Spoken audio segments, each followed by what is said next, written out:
उसके बाद सुदामा जी ने रात्रि में द्वारकापुरी में विश्राम किया और एकांत पाकर के सुदामा जी से भगवान सुदामा जी हालचाल पूछने लगते हैं भगवान कि भैया सब ठीक ठाक तो है, परिवार में कौन कौन है, विवाह हो गया, इतने दिन से मिले नहीं हैं।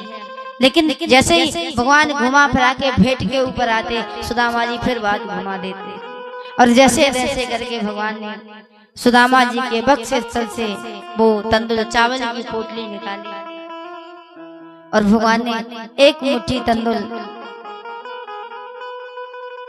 चावल भगवान ने प्रसाद के रूप में पाए और जैसे ही दूसरी मुट्ठी भगवान खाने के लिए तो मैया रुक्मणी जी ने भगवान का हाथ पकड़ लिया, कहा प्रभु अब सारा पुण्य आप ही अर्जित करोगे क्या। तो भगवान ने उस दूसरी मुट्ठी तंदुल चावल लेकर के थोड़े थोड़े से तंदुल चावल सबको प्रदान करे और उस 2-3 मुट्ठी तंदुल चावल के बदले भगवान श्री द्वारकानाथ ने संपूर्ण त्रिलोकी का अधिपति सुदामा जी को बना दिया। यहाँ जैसी द्वारका स्वर्ण नगरी बनी हुई है उसी प्रकार भगवान ने जहाँ सुदामा जी अपनी टूटी फूटी झोपड़ी छोड़ करके आए थे वहां सुंदर दूसरी द्वारका का निर्माण करवा दिया। यहाँ एकांत पाकर के सुदामा जी ने मैया सुशीला का कहा हुआ संदेश भगवान को सुनाया। 1 मास 2 पाक में 2 एकादशी हुए सो प्रभु दीन दयाल ने नित प्रति देनी हुई।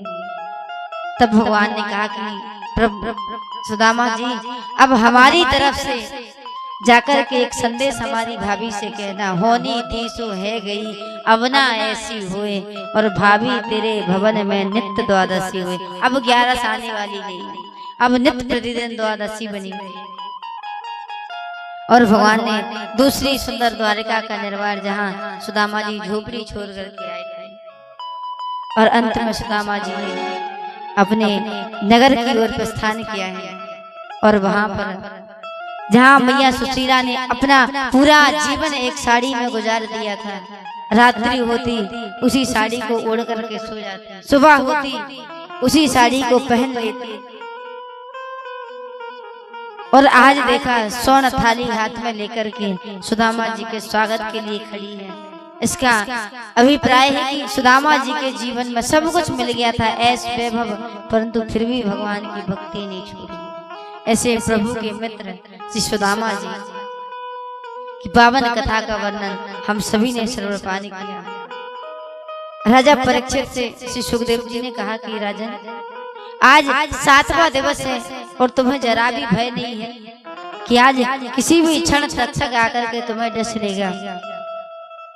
तब राजा परीक्षित ने कहा कि गुरुदेव जब आपने मुझे पहले दिन की कथा सुनाई थी भक्ति ज्ञान वैराग्य की, मेरे हृदय से सारा संशय दूर हो गया था और आज आप जो मुझे 7 दिन से कथा जिस प्रभु की सुना रही हैं, मैं आज भगवान के उसी स्वरूप का दर्शन करने लगा हूँ। आप एक तक्षक की बात करते हैं, अगर हजारों तक्षक आकर के भी मुझे डसेंगे तो भी मुझे भय नहीं है। और आपने पहले दिन की कथा में प्रथम दिवस की बेला में कथा का रसपान कराया कि किस प्रकार भक्ति ज्ञान वैराग्य ने कथा को सुनी। उसके बाद द्वितीय दिवस में धुंधकारी मोक्ष की कथा कि किस प्रकार एक व्यक्ति ने अपने पूरे जीवन भर कोई अच्छा काम नहीं किया, कोई पुण्य नहीं किया और मरने के बाद उसने परमात्मा को प्राप्त किया है, मोक्ष की प्राप्ति की है, धुंधकारी मोक्ष।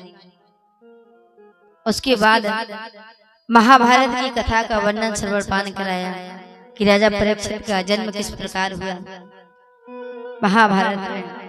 और उसके बाद मैया सती चरित की पावन कथा का रसपान कराया किस प्रकार मैया सती ने 108 अवतार लिए और हर अवतार में भगवान शंकर के साथ में विवाह किया, पार्वती विवाह उत्सव की कथा का रसपान किया। उसके बाद तीसरे दिवस की बेला में हम सभी ने भगवान किस प्रकार की देवता और दैत्यों के मध्य समुद्र मंथन हुआ। उसके बाद हम सभी ने भगवान के वामन अवतार की कथा का रसपान किया। किस प्रकार प्रभु ने वामन अवतार लेकर के राजा बलि से उसका सब कुछ छीन लिया था। और चौथे दिवस में हम सभी ने सूर्यवंश और चंद्रवंश की कथा का वर्णन श्रवण पान किया। किस प्रकार सूर्यवंश में मर्यादा पुरुषोत्तम प्रभु श्री रामचंद्र जी का जन्म हुआ है और चंद्रवंश में सर्वस्व भगवान श्री राधा गोविंद भगवान श्री कृष्ण का जन्म हुआ है।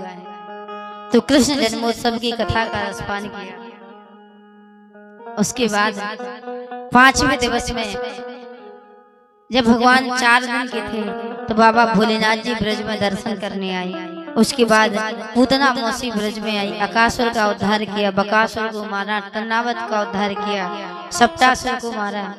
और उसके बाद भगवान ने माखन चोरी लीला सबके घर घर जाकर के आनंद बांटा है। उसके बाद हम सभी ने 5वें दिवस में गिरिराज जी धरण की पूजा। किस प्रकार भगवान ने अपने एक हाथ की कन्नी उंगली पर गिरिराज जी महाराज को धारण किया। उसके बाद 6वें दिवस में कल हम सभी ने सर्वस्व भगवान श्री राधा गोविंद का विवाह उत्सव।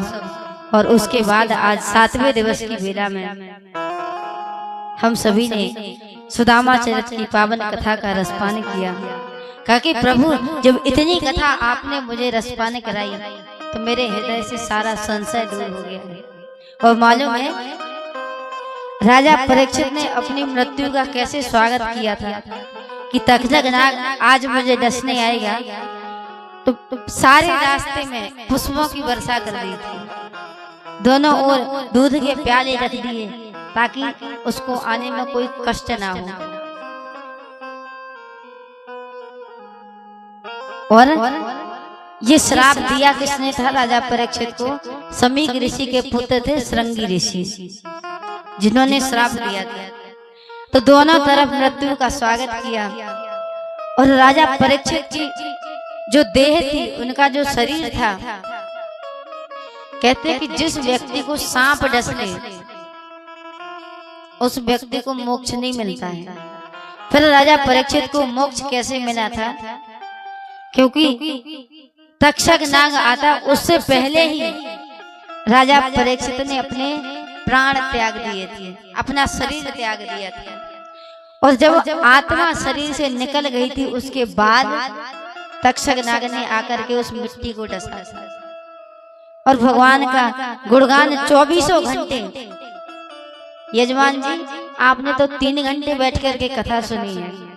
राजा परीक्षित ने 7 दिन अर्थात 14 दिन 24 घंटे एक जगह बैठ करके कथा सुनी थी।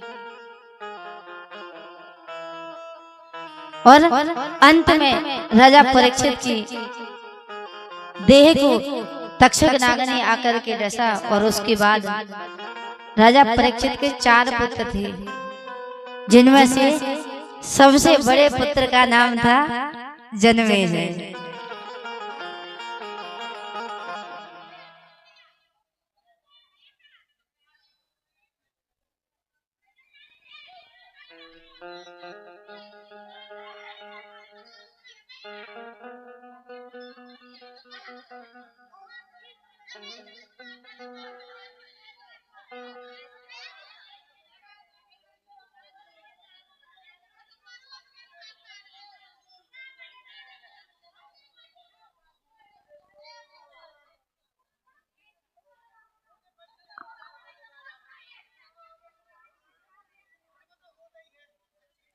श्री राम।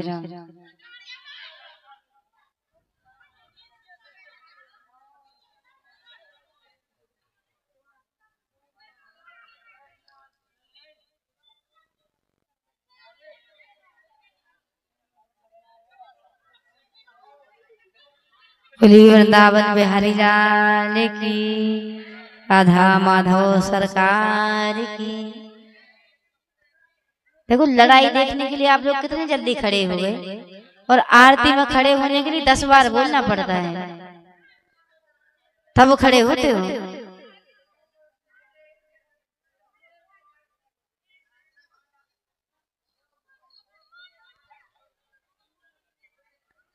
सब अपने अपने स्थान पर बैठ जाओ।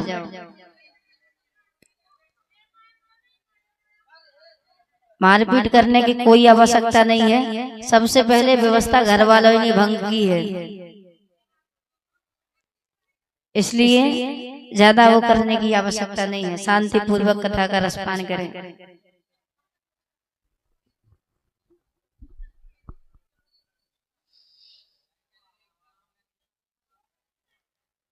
इसलिए सब बैठ जाएं।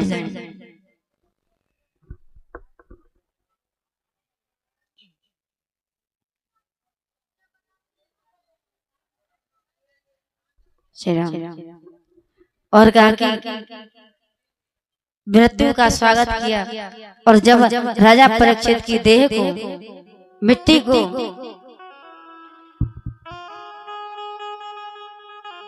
तक्षक नाग ने डसा था, तो राजा परीक्षित के सबसे बड़े पुत्र थे जिनका नाम था जन्मेजय। जन्मेजय को लगा कि तक्षक नाग के डसने से हमारे पिताजी की मृत्यु हुई है, इसलिए जन्मेजय ने सर्वश्रेष्ठ यज्ञ का आयोजन किया कि अब इस पृथ्वी पर एक भी सांप को नहीं रहने दूंगा, सबको मार डालूंगा। तो सर्वश्रेष्ठ यज्ञ आरंभ किया, लेकिन यज्ञ करवाने के लिए कोई तैयार नहीं हुआ। तो यहाँ एक ऋषि है जिनका नाम है उत्तांग ऋषि। अच्छा, एक बार क्या हुआ, उत्तांग ऋषि ने अपने गुरुदेव से शस्त्रशास्त्र विद्या सीखी, गुरु दीक्षा ली। तो उनकी गुरु माता ने उत्तांग से कहा कि देखो, हमें गुरु दीक्षा में राजा परीक्षित की पत्नी के कुंडल चाहिए। अच्छा, उन कुंडलों को तक्षक नाग पहले से ही तके था कि हमको चाहिए। और जब उत्तांग ऋषि और राजा परीक्षित की पत्नी से कुंडल लेकर के आए, तो यहाँ तक्षक नाग रास्ते में माया की कुटिया बना दी, ऋषि का रूप बना करके सामने खड़ा हो गया। यहाँ उत्तांग ऋषि जब वो कुंडल लेकर के आए, तो अपने गुरुदेव समझ करके राजा परीक्षित की पत्नी के कुंडल प्रदान कर दिए। और जैसे ही कुंडल प्राप्त किए, तो तक्षक नाग ने अपना असली स्वरूप बना लिया और कुंडल लेकर के भाग गया। अच्छा, जैसे ही भागा, उत्तांग ऋषि पीछे पीछे। अब यहाँ गुरु दक्षिणा प्रदान करने की अवधि थी 3 माह, जो पूर्ण हो गई। समय काल पूर्ण हो गया और राजा परीक्षित की पत्नी के कुंडल ला करके नहीं दे पाए। तब उस दिन से बड़े क्रोधित थे उत्तांग ऋषि राजा तक्षक नाग पर, और कहा कि ये अच्छा मौका है। तो उत्तांग ऋषि सर्वश्रेष्ठ यज्ञ करवाने के लिए आए और सर्वश्रेष्ठ यज्ञ आरंभ किया। जैसे ही यज्ञ में आहुति प्रदान करें, तो सब दुनिया में जितने सर्प थे सब आकर के हवन कुंड में गिरने लगे, अग्नि कुंड में गिरने लगे। जैसे ही अंतिम आहुति हुई, अंतिम आहुति रह गई थी तक्षक नाग की। अच्छा, तक्षक नाग देवराज इंद्र के बड़े मित्र थे, तो देवराज इंद्र के सिंहासन को आकर के लपेट लिया कि हम जाएंगे तो तुमको भी लेकर के जाएंगे। अब यहाँ देवताओं ने कहा, इंद्र तो देवताओं के राजा हैं, और अगर यही हवन कुंड में गिर गए तो फिर क्या होगा। इसलिए मनसा देवी के पुत्र को भेजा था, और उन्होंने अंत में सर्वश्रेष्ठ यज्ञ को रोका है। और इस प्रकार कथा का वर्णन श्रवण करने से राजा परीक्षित को मोक्ष की प्राप्ति हुई है। और हर व्यक्ति अपने जीवन को जन्म मृत्यु के चक्कर से बाहर निकालने के लिए, इस जन्म मरण के चक्र से बाहर निकलने के लिए सभी भगवान की कथा का रसपान करते हैं, प्रभु की कृपा अर्जित करते हैं। और आज हम सबने भी कथा का रसपान किया है।